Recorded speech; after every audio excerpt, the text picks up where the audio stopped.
Welcome to the village of Duketon. Duketon is set in North Yorkshire in present day.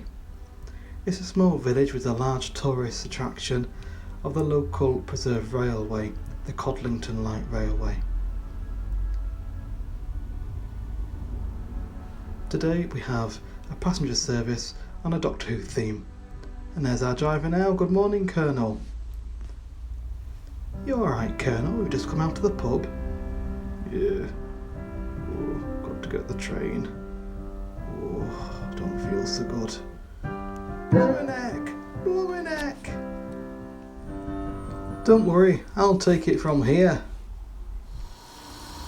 Hi there, I'm Dan, and welcome to the Codlington Light Railway. The Codlington Light Railway started in 2016. Major renovation work was done, removing two very large bushes, erecting a fence and clearing the garden. The railway is raised on sleepers with landfill put on the inside, and it runs on 32mm track, and although not a strict scale, I do try and stick to 16mm scale. The railway has a mixture of live steam, gas fired and coal fired, and battery powered radio control. The railway, as I've said, is based in present day North Yorkshire, but very much with the focus of it being a preserved railway. The garden's fairly small, so I had to be quite innovative with the space that we had. So it's a figure of 8 with lots of plants there. So this is how it started in its incarnation. The very large bushes were chopped down, fence erected, and a trench was dug. The sleepers were cut to size and cemented in place. There we are. The sleeper wall there is all cemented in place.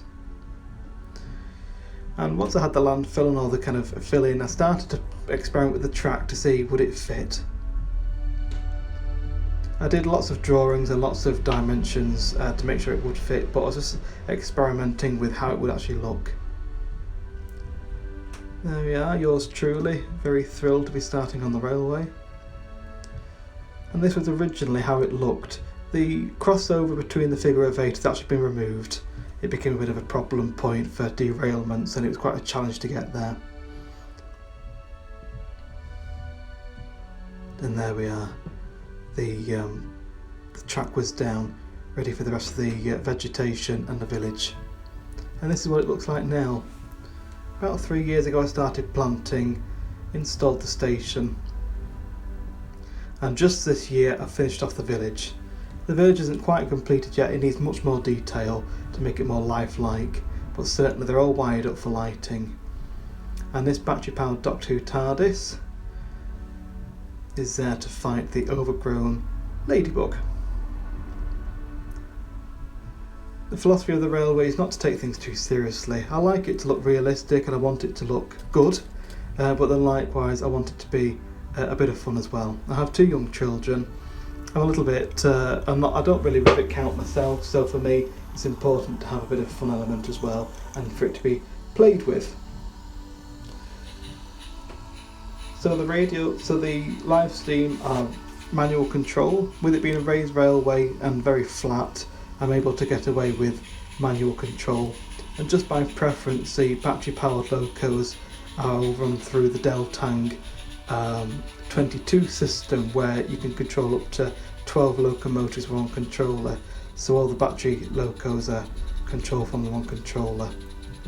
The station was built by Jigstones, and this worked really well and I really liked the look of it, but the problem was it was very time consuming to make each building. So I opted for resin kit built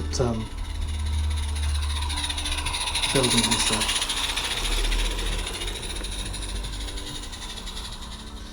For me, with it being a small railway, it was important that it disappeared behind the different plants and trees, and for it to then reappear later on with it. If it was a circle raised, for me there's no fun in that. I like it to disappear, appear again, disappear again, come out again. It just gives it an extra dimension of realism. and also an extra dimension when one is running it as well.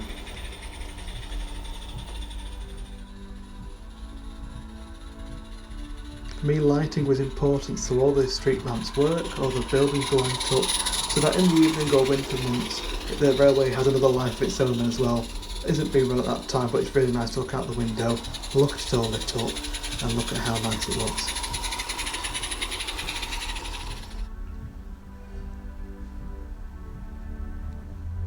Thank you very much for watching, and I hope you enjoyed it.